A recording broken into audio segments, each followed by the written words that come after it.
Hey, and welcome to Matt and Jess TV. I am Matt Roast here with Jessica Bun Bun for our review of American Horror Stories, Season 3, Episode 6. I love that you're already giggling about this. What was this? Clone is the name of this episode. What? What? What? Listen, that ending, we're going to get into that ending, but I will say that before we got to the Yeah, David and Robot David love scene at the end of yeah, this was a really emotional episode. There was a bunch of times I just felt like my heart swelling and yeah. feeling that grief that John was going through and how difficult it has been for him being in a relationship with someone who is older than him and the different lifestyles and the different things that they want to experience. Like it was a really emotional episode. You know, at some And point, now I'm giggling. we saw at some point in this episode John and his horrible friend Jordan take something. I felt like I took something at the end of this episode with what I thought there was going to be some sort of twist. Like, I will make that very, very clear. We Of just course. finished watching this a few minutes ago, but I thought the twist was going to be that John grew so attached to Robo David that he ended up taking out real David and that he was going to end up with Robo David. I don't know. I did not see that ending coming. It was disturbing. It was, like you said, an emotional episode leading Yeah. up to that. And then just the part of my brain fell out. And I don't know if I'm going to be able to put it back in. I'm just sort of like, what? I'm still struggling to process that. Yeah. Okay, well, we're going to get into more of this episode, which kind of like you said, I think this is actually a pretty good episode of Yeah. American Horror Stories. But before we do, hit that subscribe button because Jess and I are in the midst of a American Horror Stories marathon day here. We are watching and doing videos for all 5 of these Halloween episodes today.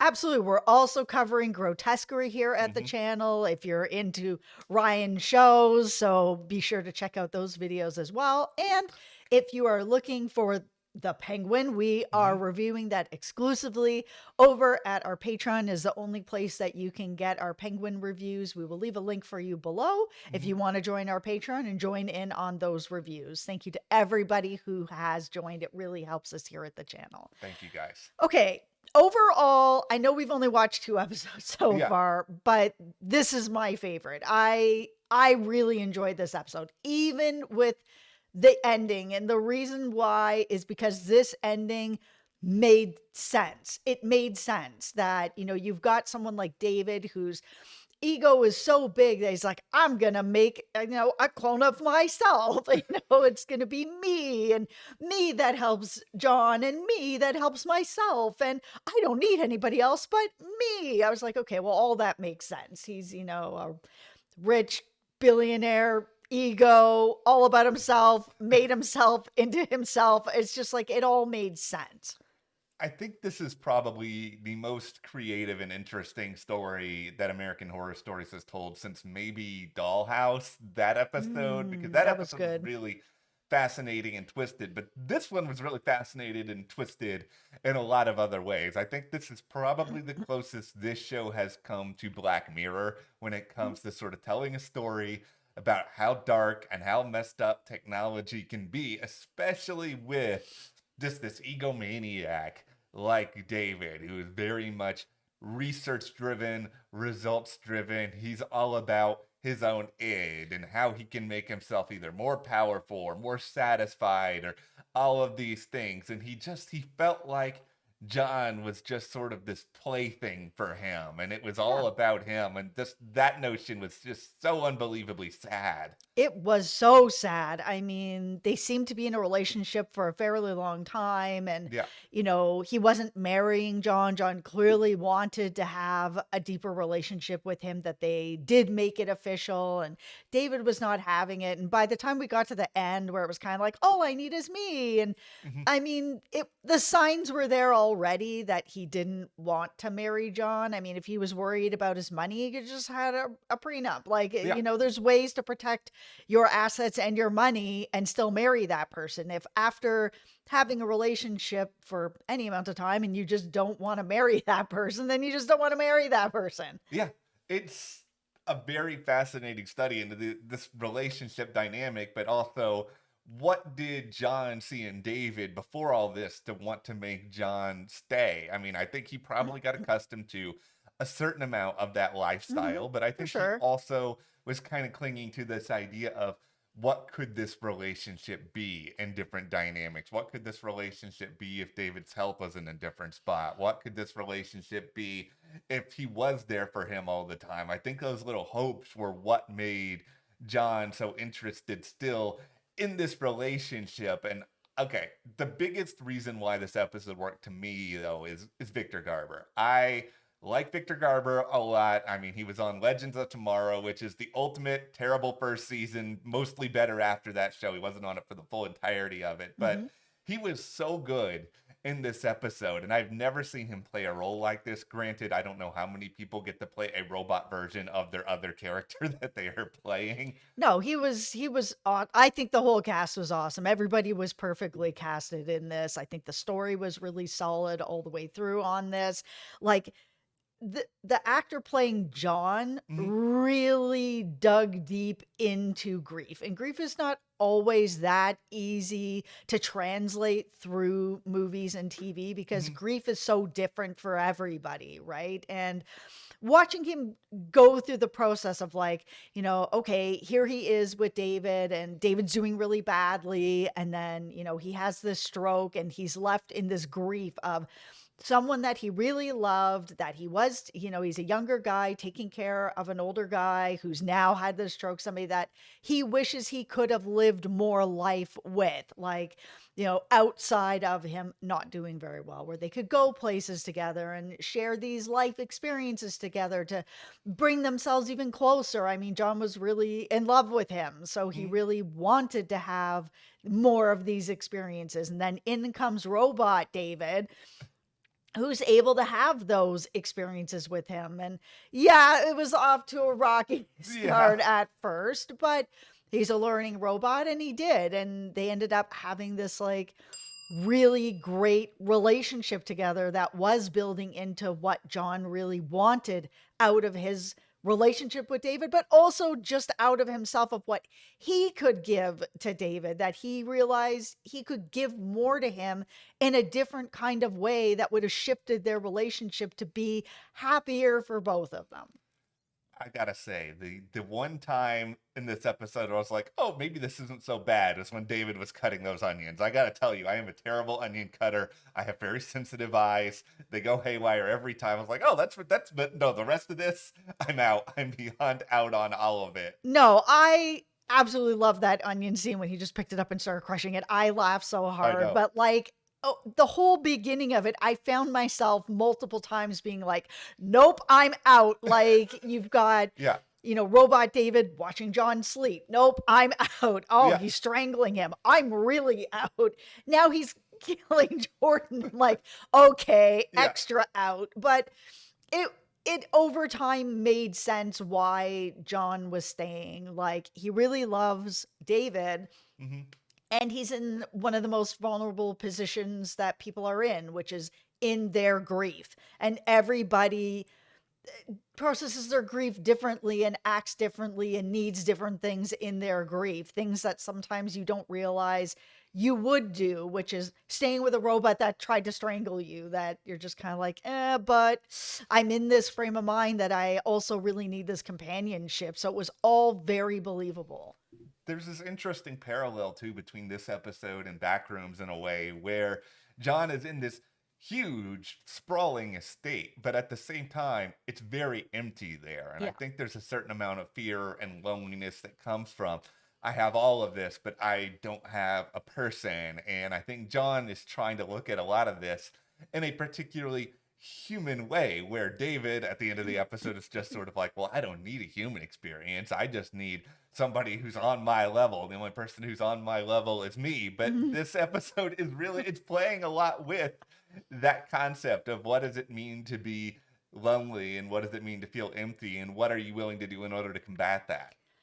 Let's talk about Jordan, because Oh no. Jordan, oh my Okay. goodness, he was just kind of a miserable character since the minute that Yeah. we met him. He was just like, I don't understand why John is friends with him at all. Like, I get that they're running buddies or whatever, but it just felt like he just wouldn't have been friends with him. That's the biggest issue with this episode, which I think is, like you said earlier, by and large very, very good. But I wouldn't be friends with this guy either. He was so annoying from the start of this episode. It felt like at first, until we got to the really horrible stuff later, like he was just sort of there for exposition, to ask a lot of questions about what's going on with John and David, to give him a sounding board, and it's just such an obvious character trope. And then he's acting very much like a how do you do fellow kids sort of character, where he's saying all these like weird and I guess hip things that kind of are supposed to make him look cool or edgy, and the character just felt like such a weird caricature, and that's without even getting into the worst of it. Yeah, he was just really negative, and having a friend that's negative all the Yeah. time, even if he's like, "Oh, we're gonna use this app and figure it out," kind of thing. It's just like he was just so negative. And then to show up to David's house and steal from his house, that was really weird too. Like I didn't Yeah. know what was going on with that. And then of course everything that happened where they went out together and it turned into a really bad situation. Let's just talk about how Robot David dealt with this. Yeah. I feel like many people would either want to deal with it this way or would deal with it this way in some sort of way. If your partner, this is happening to your partner in the same house, I feel like a lot of people would run to the rescue or find a way to like stop this person, call the police on this person, grind up their teeth in a blender and burn them in a fireplace. Like I think a lot of people would want to do that if somebody is attacking their partner. That's what makes the horror in this episode so interesting, because they could have so easily just gone with, okay, this robot is going to go full Ultron. He's just going to try to take over the world. That's exactly where it's going. But instead, they put David in this spot where he can carry out this revenge plan. And that's something people understand. People understand revenge. I mean, we've talked on this channel about plenty of revenge stories over the years. I love a good revenge stories and alien stories. Let's go. Yeah, it's a sort of it's an interesting spot for the show to go with this, because I think it's very, very easy to just paint the picture of AI and technology are evil. And there are a lot of really evil things that can be done with it. Like, let's be very, very clear. But this show then decided, okay, we're going to try to paint this particular aspect of AI in a way that maybe a couple of people could relate to, where there's some sort of emotional algorithm being put into Robot David, where he feels like, okay, if John is being threatened, what do you have to do? Oh, I must protect John at all costs. I mean, there's an interesting question here of, if Jordan does not enter that room and does not have that interaction with David, does David do anything in that scenario? But it's kind of a hard thing to figure out. I liked that they kind of did the flip flop on that, where, Robot David ended up being not evil, but then real David did. That it's like, robots aren't all bad, but, Yeah. people definitely are bad. And it's kind of also still exploring this concept of, okay, there's a very slippery slope with computers and AI a lot of times, where Robot David, and this is the danger, and this is obviously what real David liked about it, they can serve just to give you whatever you want at all times. And there's no push or pull there. And is something a relationship when it is purely existing for the sole purpose of your pleasure and your enjoyment without any actual effort being put in on your end? And that clearly is something that motivates David. But continuing along that idea you're mentioning of a flip here, what David ultimately does to John is a reflection of that, where it's just, I want what this technology is giving me, and so I don't want any sort of push and pull. But this is not something that real good humans should strive for, and that's ultimately what separates real David from, hey, the rest of us. Yeah, I mean, couldn't he have given John another option than just death? Like, sign an NDA. You want to sign Yeah. an NDA or do you want to die? Oh, I think I'll sign this NDA so I can live. Like, I feel like there was another option here. It didn't have to be just kill John. Yeah, it really felt like, okay, this show needed their element of just dropping your jaw at the end of this episode. They had to figure out some sort of way to do it, because if that's American Horror Stories, is there any other way to do it? Yeah, but the death for me wasn't the shocking Yeah. part. It was that David was like, you know what?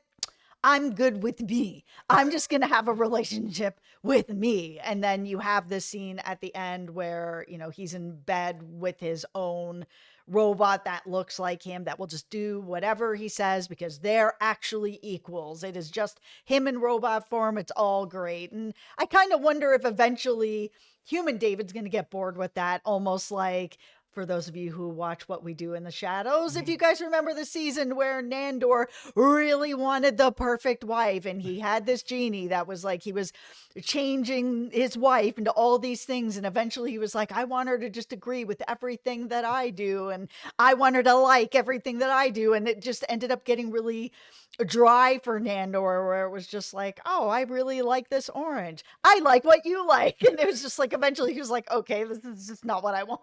Well, that's a really interesting message that this show is trying to get across here, because David is such an egomaniac that he just wants whatever he wants in that moment. Nothing is ultimately ever going to be good enough for him. He's always going to be striving for something more, to the extent that he is not willing to accept the idea of death. He's poured all this money and resources into his own effective immortality. So he's always going to want something more. I don't think long term he will be happy with that robot David. And the thing that makes this twist at the end so interesting is that, yes, at first I laughed. At first I thought, okay, this is really, really dumb. Why are we doing this? But then when you take a minute to think about it, it is realistic in that level that this David, this guy, would do this, and that's sort of the scare factor of it all, that some people are so scary that they would actually want this. This episode was just, for me, so heartbreaking on so many levels, with